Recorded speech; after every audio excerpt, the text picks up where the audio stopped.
চলে এলাম তোমাদের সঙ্গে আবারও একটি নতুন ভিডিও নিয়ে। তোমরা সবাই কেমন আছো? আশা করছি তোমরা সবাই খুব ভালোই আছো। আগের ভিডিওটি তোমাদের সঙ্গে শেয়ার করেছিলাম যে নতুন ফ্ল্যাট যখন দেখতে এসেছিলাম তখন তো সব দিকটাই পুরো এলোমেলো হয়েছিল, পরিষ্কার পরিচ্ছন্ন কোনো কিছুই ছিল না। তো সেই এলোমেলো ফ্ল্যাটটির ভিডিও যখন তোমাদেরকে দেখালাম, তো গোছানোর পরে সেটা কেমন লাগে সেটাও তো তোমাদেরকে দেখানো আমার উচিত। তাই জন্য মোটামুটি একটু গুছিয়ে নিয়েছি সব দিকটা। মেয়ের যেহেতু এখন এক্সাম চলছে, খুব একটা সাজানো গোছানো হচ্ছে না, মোটামুটি যা জিনিসপত্র ছিল সেইগুলো দিয়ে মোটামুটি গুছিয়ে নিয়েছি।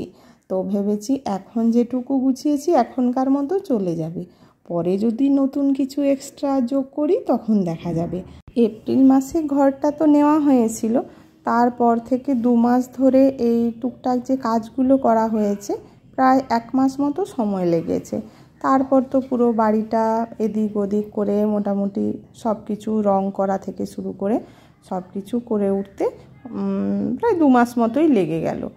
আমরা এখানে গৃহপ্রবেশ করেছি ওই তোমার রথের দিন, মানে তোমার 27শে জুন মনে হয় সম্ভবত পড়েছিল। তো 27শে জুন গৃহপ্রবেশ করিয়েছিলাম। তারপরে এখানে যেহেতু এত কাঠের মানে কাঠের কাজ হয়েছিল, তো ভীষণ কাঠের গুঁড়ো কাঠের টুকরো সব ভরা ছিল, সে ভিডিও আর করা হয়নি।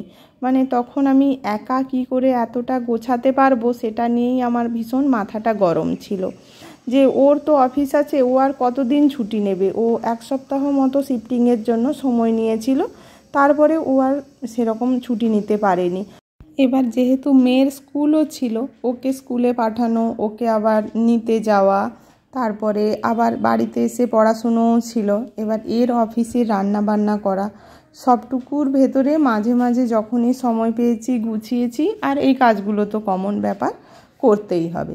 এবার ও অফিস থেকে ফিরে আসার পরে আমাকে হেল্প করতো, তো তখন আর ওকে দিয়ে কিছু করাতেও ইচ্ছে করতো না। সারাদিন পর অফিস থেকে ফিরে এসেছে, তো মোটামুটিভাবে এইভাবে 2-3 মাস কাটলো।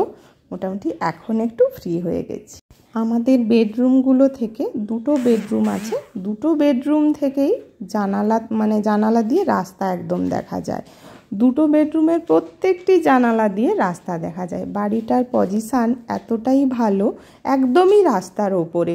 ব্যালকনি থেকেও রাস্তা, রান্নাঘরের জানালা থেকেও রাস্তা, মোটামুটি ঘরের যতগুলো জানালা দরজা আছে সবটাই একদম রাস্তার ওপরে। বেশ ভালো লাগে, সারাদিন মানুষজন দেখতে দেখতে সময়টা কেটে যায়। ফ্ল্যাটের বাইরে থেকে আর কোনো ভিডিও করা হয়নি, তো যখন ফ্ল্যাটের বাইরে গিয়ে ভিডিও করব তখন তোমাদের সঙ্গে শেয়ার করব।